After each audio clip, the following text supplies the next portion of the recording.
사랑은 언젠가 지칩니다. 그런데 끝까지 지치지 않는 사랑도 있습니다. 많은 사람들이 그렇게 말합니다. 젊었을 때는 배우자에게, 자녀에게, 가족에게 아낌없이 주면서도 지치지 않는 줄 알았습니다. 하지만 시간이 흐르면 다릅니다. 어느 순간 내가 주는 사랑이 당연하게 여겨지고 고마움 대신 무심함이 돌아옵니다. 남편은 무뚝뚝해지고 자녀들은 바쁘다는 핑계로 연락을 줄이며 며느리와의 사이는 조금씩 거리감이 생깁니다. 마음 한편에 서운함이 쌓입니다. 나는 이렇게 애쓰는데 왜 아무도 알아주지 않을까? 그러다 보면 결국 이런 생각이 들게 됩니다. 사랑하는 것도 이젠 지친다. 하지만 모든 사랑이 그렇게 끝나는 것은 아닙니다. 시간이 지나도 지치지 않는 사랑이 있습니다. 그 사랑은 모든 걸 다 해주려는 것이 아니라 필요한 순간에 곁에 있어주는 사랑입니다. 몇몇 사람들은 그렇게 사랑하고 있었고 그 결과 부부관계, 자녀관계, 며느리와의 관계 속에서 오히려 더 깊은 이해와 믿음을 쌓았습니다. 오늘 영상에서는 3가지 이야기를 통해 지치지 않는 사랑의 비밀을 나누고자 합니다. 첫째, 모든 걸 주려 하지 말고 필요한 순간에 곁에 있어주는 법. 둘째, 항상 함께할 수 없지만 정말 힘든 순간엔 달려가는 자세. 셋째, 완벽해지려 하지 않고 존재로 위로하는 방법. 끝까지 보시면 가족관계 속 서운함과 갈등을 어떻게 따뜻한 신뢰로 바꾸는지 분명히 알게 되실 것입니다. 구독과 좋아요 누르시고 지금부터 함께 해주세요. 첫 번째 방법, 모든 걸 주려 하지 말고 필요한 순간에만 곁에 있어주기. 남편의 은퇴가 막 시작된 어느 초여름이었습니다. 남편과 저는 35년 넘게 살아오면서 힘든 순간도 좋은 순간도 함께 견뎌왔죠. 자식들 키우느라 바쁘던 시간도 지나고 드디어 둘만의 여유로운 시간이 시작될 거라 기대했습니다. 그런데 현실은 달랐습니다. 남편은 회사에서의 역할이 사라지자 마치 삶 전체의 의미도 함께 사라진 것처럼 행동했습니다. 아침마다 거실에 앉아 텔레비전만 바라보고 작은 일에도 짜증을 냈습니다. 저 라디오 소리 좀 줄여. 하루 종일 떠들어대는 것도 지겹다. 남편이 이렇게 말했을 때 저는 속이 상했습니다. 내가 하루 종일 집안일하면서 겨우 라디오 듣는 것도 눈치 봐야 하나? 입술을 꽉 깨물며 대꾸하지 않았습니다. 다음 날 아침 식탁에 앉아 밥을 먹는데 또 말다툼이 시작됐습니다. 남편이 식탁에 올려둔 휴대폰을 떨어뜨렸고 저는 무심코 조심 좀 하지 그러냐고 했습니다. 그러자 남편이 언성을 높였습니다. 맨날 잔소리야. 회사 다닐 땐 아무 말도 못하더니 이제 와서 뭐든 참견이냐. 순간 35년 함께 산 세월이 허무하게 느껴졌습니다. 남편에게는 더 이상 따뜻한 말 한마디도 없고 나에 대한 고마움도 사라진 것 같았어요. 그날 저녁 친한 친구에게 전화를 걸어 속상함을 털어놨습니다. 친구는 조용히 듣더니 이렇게 말했습니다. 그 사람 지금 외로운 거야. 자기가 더 이상 누군가에게 필요 없는 존재가 된 것 같은 거지. 그 말이 마음에 남았습니다. 며칠 후 남편이 거실 소파에 앉아 먼 산을 바라보는 모습을 보며 저는 결심했습니다. 맞춰주려 애쓰지 말고 필요한 순간에 곁에 있어주자. 그날 저녁 남편이 뉴스를 보다 말고 또 신경질을 냈습니다. 저 정치인들은 다 똑같아. 아무도 우리 같은 사람 생각 안 해. 예전 같으면 저도 함께 불평했겠지만 이번엔 다르게 행동했습니다. 요즘 기분이 많이 안 좋아 보여. 무슨 걱정 있어? 남편은 순간 당황한 얼굴로 저를 쳐다보더니 한숨을 내쉬었습니다. 나 이제 아무 일도 못하고 친구들도 바쁘고 나만 뒤처진 기분이야. 자식들도 다 자기 살기 바쁘고.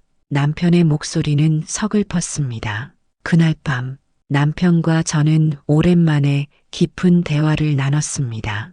그는 자신이 쓸모없는 사람이 된 것 같아 두려웠다고 고백했습니다. 저는 그에게 말했습니다. 당신이 뭘 하든 안 하든 난 당신 곁에 있을 거야. 완벽하게 맞춰주지는 못해도 당신이 힘들 때면 항상 있을 거야. 그날 이후 남편은 조금씩 달라지기 시작했습니다. 짜증도 줄었고 제가 라디오를 켜도 더는 뭐라 하지 않았습니다. 완벽한 부부가 되려는 노력을 멈췄더니 오히려 서로를 이해하게 됐습니다. 그리고 저는 깨달았습니다. 사랑은 원하는 걸 다 들어주는 게 아니라 가장 필요한 순간에 옆에 있어주는 거라는 것. 심리학자 존 가트맨 박사의 연구에 따르면 장기 결혼 생활에서 갈등은 결코 사라지지 않습니다. 가트맨은 세계적으로 유명한 사랑 연구소에서 수천 쌍의 부부를 분석하며 행복한 부부와 불행한 부부의 가장 큰 차이를 찾아냈습니다. 그것은 다툼의 빈도가 아니라 갈등 뒤에 숨은 감정 신호를 읽어내고 반응하는 능력, 즉 정서적 조율이었습니다. 사례 속 남편의 짜증은 단순한 불만이 아니라 삶의 의미 상실과 외로움에 대한 감정적 요청이었습니다. 부부 사이에 이런 감정 신호를 무시하면 서운함과 분노가 쌓이지만 신호를 읽고 반응하면 관계는 다시 안정됩니다. 특히 은퇴 후의 심리적 변화, 사회적 역할 상실, 고립감은 중장년 부부에게 큰 심리적 충격을 줍니다. 배우자 중 한 명이 상대의 짜증에 대응하지 않고 왜 저렇게 화낼까? 가 아니라 저 감정 뒤엔 어떤 두려움이 있을까? 라고 질문할 때 관계가 변하기 시작합니다. 사랑은 상대방의 모든 욕구를 채워주는 게 아니라 힘든 순간의 이해와 존재감으로 곁에 있어주는 것임을 심리학 연구는 반복해서 보여줍니다. 사례 속 부부는 더 이상 서로를 코치려 하지 않고 필요한 순간에 곁에 있는 존재적 사랑을 실천하며 안정감을 되찾았습니다. 이 방식은 갈등을 줄이고 무엇보다도 서로에 대한 존중과 애정을 회복하는 열쇠가 됩니다. 두 번째 방법. 항상 곁에 있을 순 없지만 정말 힘들 땐 달려가기. 딸이 결혼하고 멀리 이사를 간 지도 벌써 9년째입니다. 결혼 초에는 주말마다 오곤 했고 손주가 태어났을 땐 제가 한 달 넘게 조리도와 집안일을 도왔습니다. 그때 딸이 제 손을 꼭 잡고 말했었죠. 엄마, 정말 든든해. 하지만 시간이 지나면서 딸은 직장에 복귀했고 손주도 어린이집에 다니기 시작하면서 연락이 조금씩 줄었습니다. 처음에는 바쁜 줄 알았어요. 나도 한창 바쁘게 살았던 시절이 있었으니 이해했습니다. 그런데 어느 순간부터는 한 달에 한 번 연락도 어려워졌습니다. 문자를 보내면 네 엄마, 나중에 전화할게 하는 답이 고작이었죠. 저도 자존심이 있으니 일부러 전화를 하지 않고 기다렸습니다. 하지만 마음 한켠은 늘 허전했습니다. 내가 이제 필요 없는 존재가 됐나? 그런 생각이 꼬리를 물었습니다. 남편은 애들도 바쁘겠지. 너무 섭섭해하지 마 라고 했지만 그 말이 위로가 되진 않았어요. 그렇게 겨울이 깊어가던 어느 날이었습니다. 늦은 밤 전화가 울렸습니다. 화면엔 딸 이름이 떠 있었습니다. 엄마, 미안해. 너무 늦었지? 지금 좀 병원에 있어. 순간 머리가 멍해졌습니다. 병원? 무슨 일이야? 딸은 조용히 말했습니다. 몸이 너무 안 좋아서 급하게 왔어. 회사 일이 너무 많아서 그동안 계속 참았는데 오늘 쓰러졌어. 바로 옷을 챙기고 남편에게 말했습니다. 나 지금 가야 해. 병원에 있대. 남편도 말없이 고개를 끄덕였습니다. 밤기차를 타고 딸이 있는 도시로 향했습니다.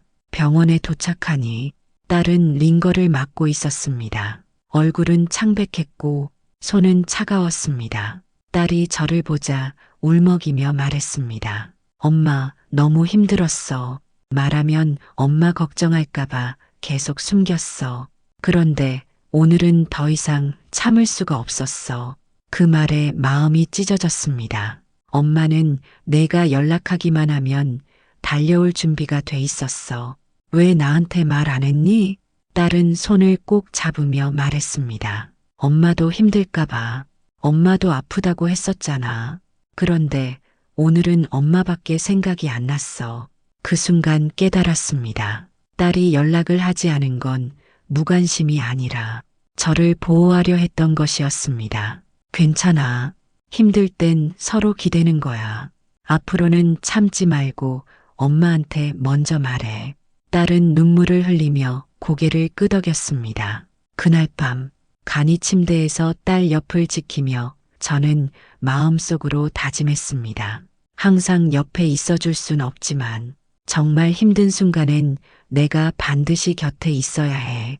다음 날 딸은 한결 편안해진 얼굴로 말했습니다. 엄마, 사실 어젯밤 엄마가 안 올 수도 있다고 생각했어. 그런데 엄마는 올 줄 알았어. 역시 내 엄마야. 저는 딸의 이마에 손을 얹으며 속삭였습니다. 엄마는 내가 부르면 언제든 달려올 거야. 매일 전화하지 않아도 내가 가장 힘들 때만은 반드시 곁에 있을 거야. 그 순간 우리 모녀 사이에 말로 다 표현할 수 없는 믿음이 다시 단단해졌습니다. 심리학자 존 볼비의 애착이론은 부모와 자녀의 관계가 어린 시절뿐 아니라 성인 이후에도 깊은 영향을 끼친다고 설명합니다. 부모는 자녀에게 심리적 안전기지가 되며 이 역할은 자녀가 독립한 뒤에도 지속됩니다. 성인이 된 자녀는 스스로 문제를 해결하려는 경향이 강하지만 위기의 순간에는 본능적으로 가장 안정적인 관계인 부모를 찾습니다. 사례 속 딸도 평소 연락을 줄이며 독립적으로 살아가려 했지만 극한의 스트레스와 건강 문제 앞에서는 가장 믿을 수 있는 존재인 어머니에게 손을 내밀었습니다. 부모가 자녀와 매일 연락한다고 해서 관계가 좋은 것은 아닙니다. 오히려 성인 자녀가 자율성을 유지하면서도 위기 상황에 부모를 찾을 수 있는 심리적 환경이 건강한 관계의 표준입니다. 연구에 따르면 성인 자녀가 필요할 때 기댈 수 있다는 믿음이 강할수록 스트레스 회복력이 높고 심리적 안정감도 큽니다. 부모가 자주 연락을 강요하거나 모든 문제에 개입하면 자녀는 거리 두기를 시도하게 되고 관계는 오히려 소원해집니다. 사랑은 매일 주는 것이 아니라 정말 필요할 때 주는 것입니다.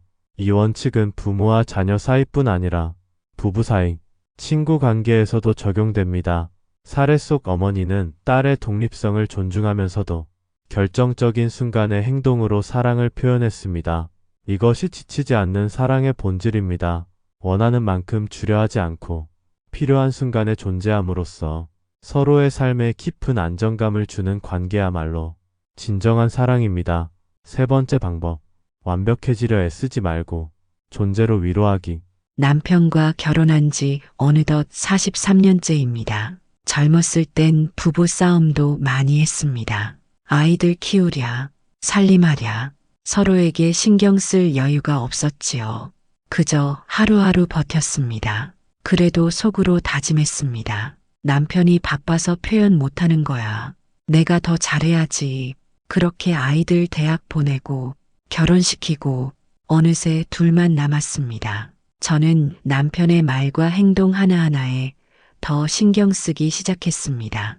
아침밥은 남편이 좋아하는 반찬으로 차리고 건강에 좋다는 보조식품도 챙겼습니다. 남편의 외투 단추 하나 떨어지면 바로 달았습니다. 남편은 그 모든 걸 당연하게 여겼습니다. 고맙다는 말도 미안하다는 말도 듣기 어려웠습니다. 처음엔 남자들은 원래 표현에 서툴다며 넘겼습니다. 그런데 점점 지쳐갔습니다. 저 혼자만 노력하는 것 같았습니다. 하루는 감기가 심하게 걸려 누워 있었습니다. 그래도 남편 밥은 차렸습니다. 그런데 남편은 제가 아픈 걸 알아채지도 못했습니다. 된장국 간 좀 심한데 그 말에 서러움이 폭발했습니다. 내가 아파도 알아주지 않는구나.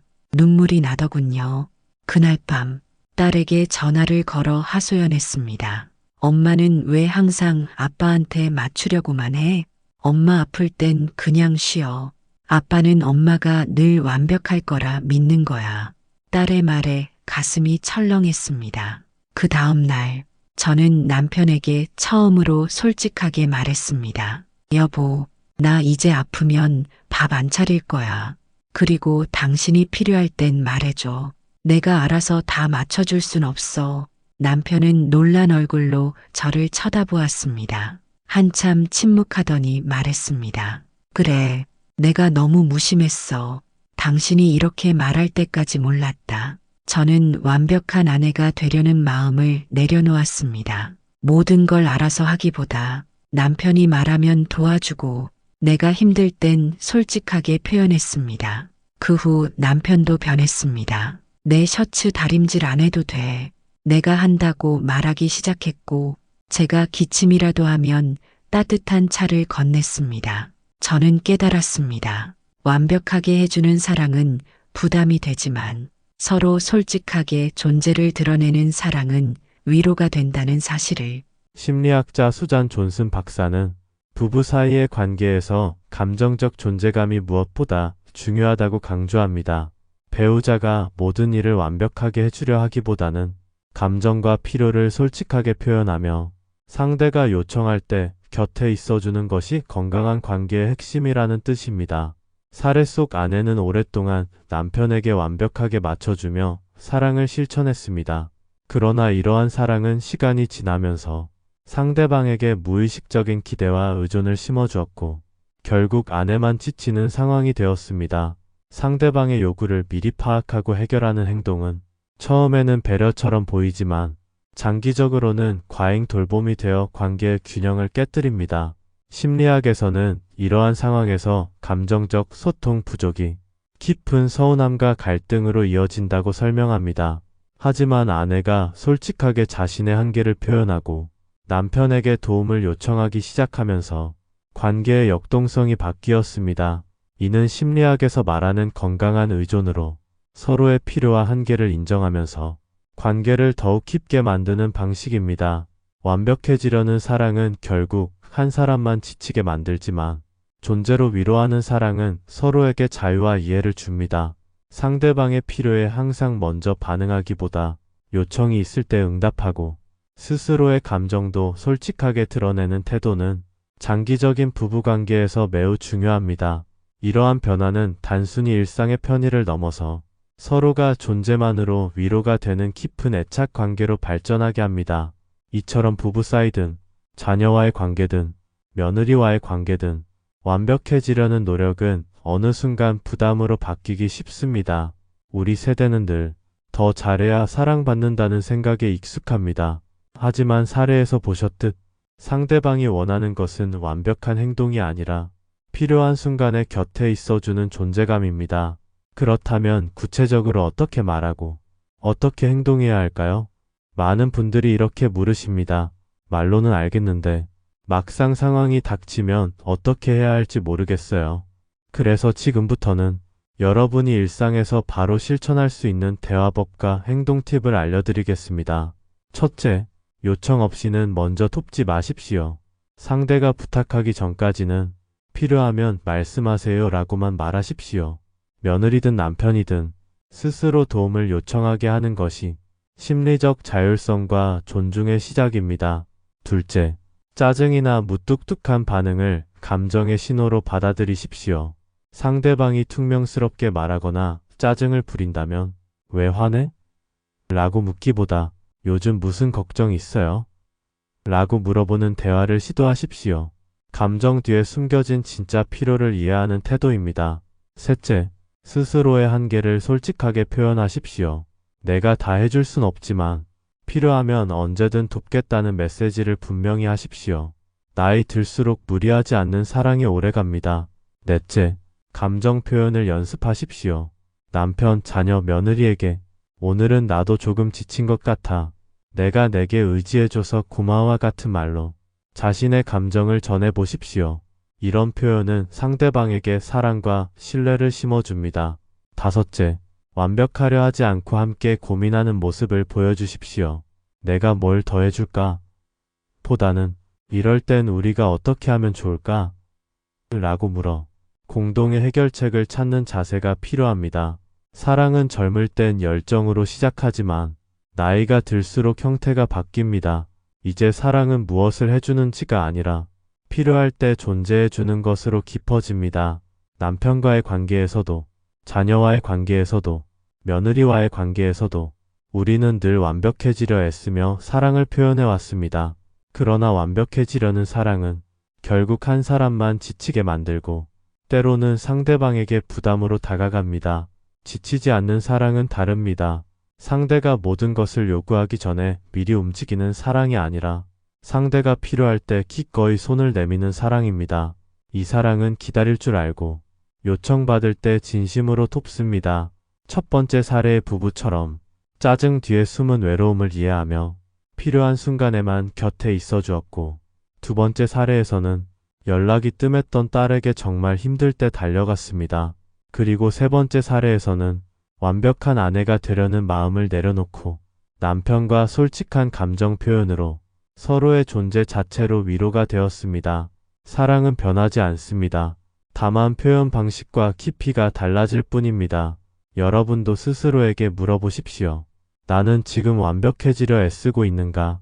아니면 존재로 위로하고 있는가? 그 질문에 솔직하게 답할 수 있을 때 지치지 않는 사랑이 시작됩니다. 오늘 이야기 공감되셨다면 구독과 좋아요 눌러주시면 큰 힘이 됩니다. 댓글로 여러분의 사랑 이야기도 들려주세요.